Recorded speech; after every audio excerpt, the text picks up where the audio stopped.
Welcome to the Joy of Cruising podcast with your host, award-winning author Paul C. Thornton, a weekly conversation with the amazing cruisers featured in the Joy of Cruising books, comprised of The Joy of Cruising, Cruising Interrupted, new release, The Joy of Cruising Again, as well as other fun, informative global cruise personalities. It's the next best thing to cruising, hearing about cruising from the unique and diverse perspectives of Paul's amazing guests.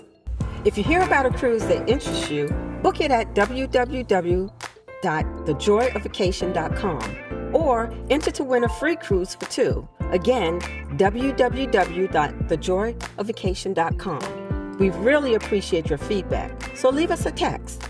Paul can't reply, but he may read your text on the air.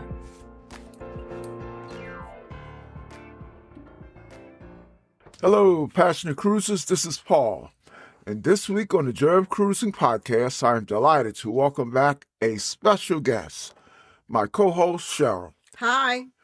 As you know, we are largely in the bucket list checking stage of our lives and just got the opportunity to check one off. We recently traveled to Las Vegas.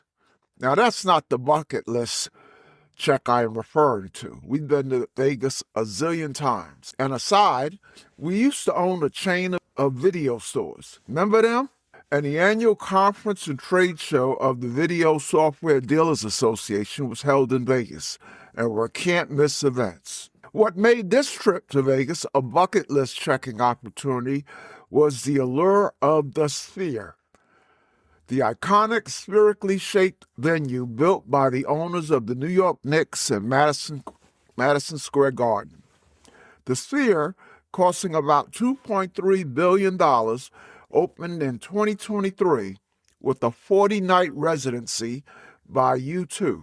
By the way, Dana Freeman, a luxury traveler and freelance travel writer who has been on the podcast, attended that U2 show twice. Then again, Dana and her husband have autographs on their body by U2's Bono, which they had turned into tattoos. The Sphere is the most conspicuous for becoming part of the Las Vegas Strip skyline by displaying on its massive exterior 580,000 square feet of LED displays, the largest LED display in the world. So if there's a major basketball tournament going on in Vegas, it displays a gigantic basketball, or a happy face, or a golf ball, or whatever relates to what is happening in Vegas at the time. Inside is a gigantic video screen and massive sound system, and it is generally considered the best concert venue in the world. Unfortunately, there was no concert scheduled for the week we were in Vegas.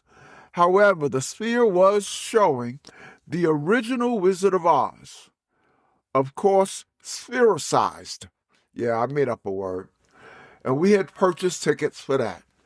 I will warn my listeners from the cruise community that this episode is about a land trip. Don't want to be accused of inviting you here under false pretenses. Yes, we cover cruising 99% of the time, but this was a rare land trip to a place that was on the bucket list to visit. You likely have heard me point out that while I live and breathe cruising, Cheryl appreciates the occasional land trip. And as stated, the draw for me was the Sphere. By the way, I am in good company. Regular listeners of the podcast know that Gary Bembridge, who I consider the most knowledgeable guy in cruising, was on the show a couple of weeks ago and told me that right after the episode, Gary, who is from UK, was leaving for Las Vegas to see the Wizard of Oz at the Sphere.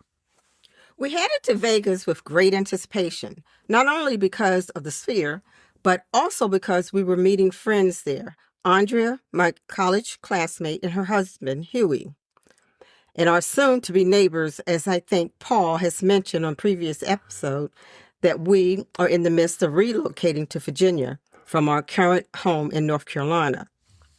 So not only was it exciting to see them, but we would be surprising them with that news.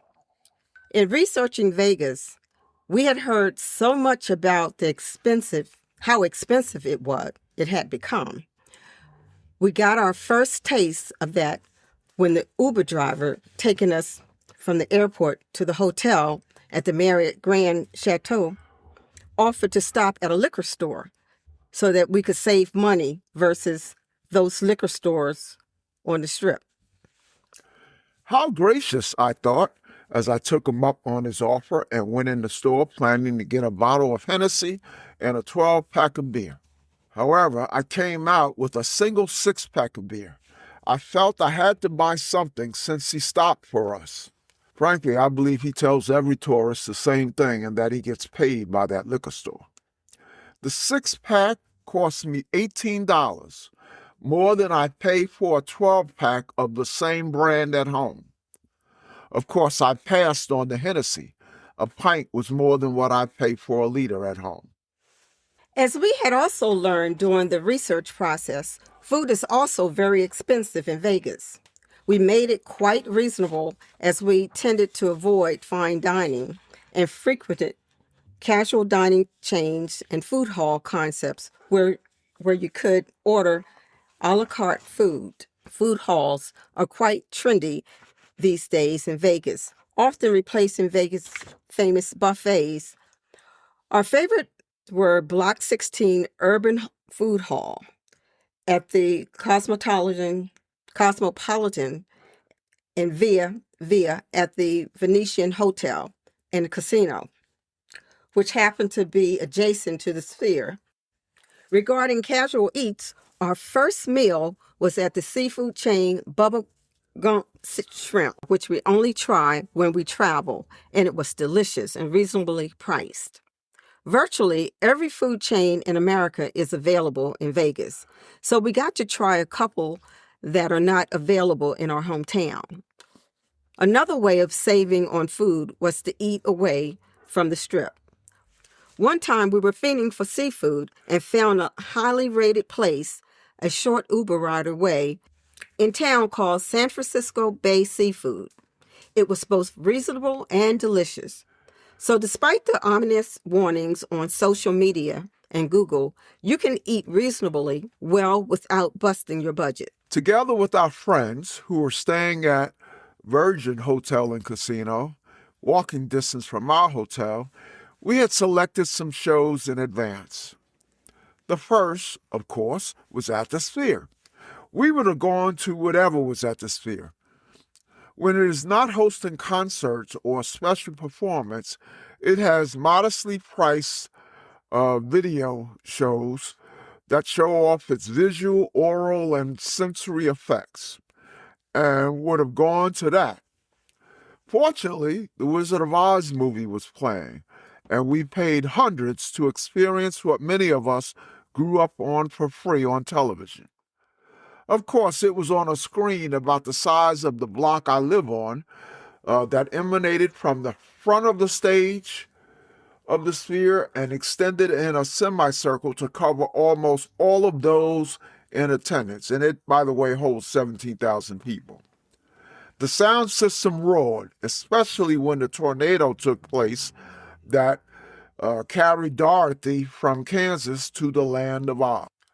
The best way to describe the experience is you felt like you were in a movie rather than just watching it. And there was plenty of sensory effects, like your seat rumbling and shaking. And when apples fell from a tree in the movie, soft, pillowy apples fell from the ceiling. One landed right between me and the woman sitting beside me, which I let her catch as I didn't want to be that guy. The Wizard of Oz was a fantastic experience, but I really want to go back to the Sphere to catch a music performance, and we'll keep looking out for the right one.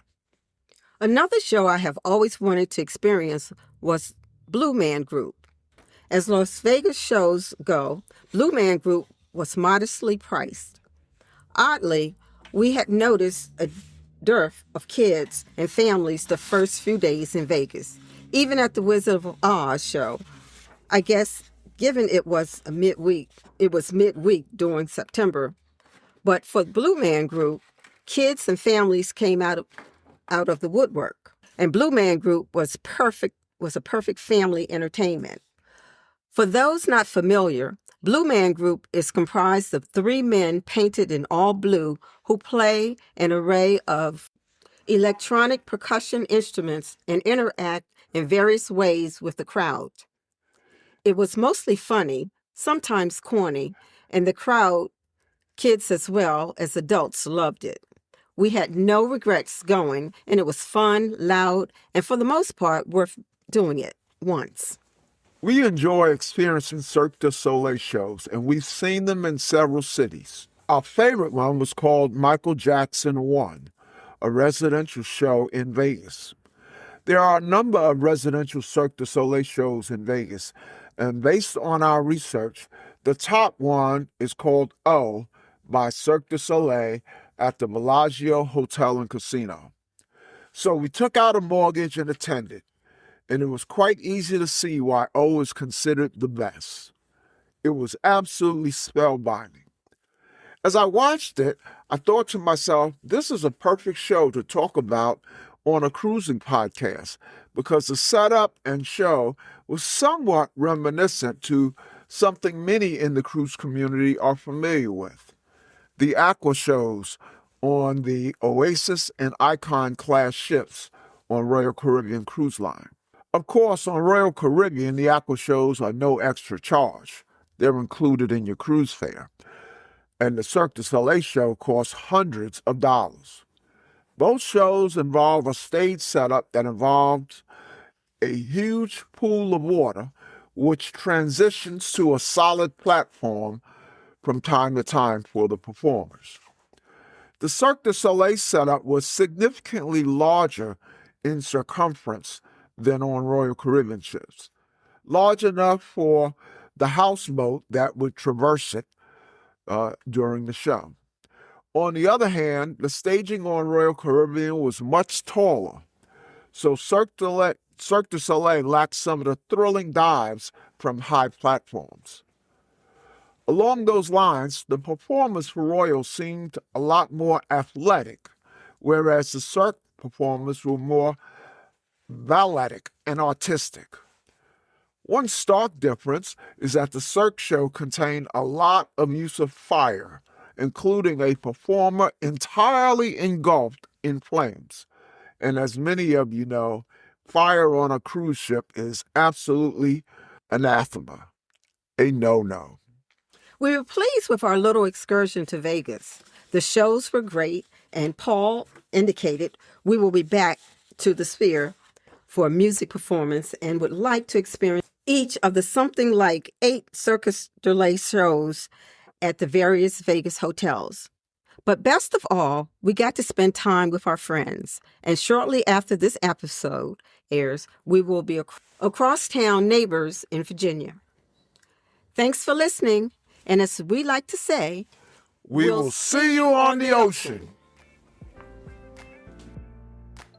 The Joy of Cruising and Cruising Interrupted, each $16.99 plus shipping, and new release, The Joy of Cruising Again for $18.99, can be ordered at the link on thejoyofcruisingpodcast.com. For each of the 3 books, use the discount code Joy of Cruising Podcast and get $4 off. The Joy of Cruising books are also available at Amazon.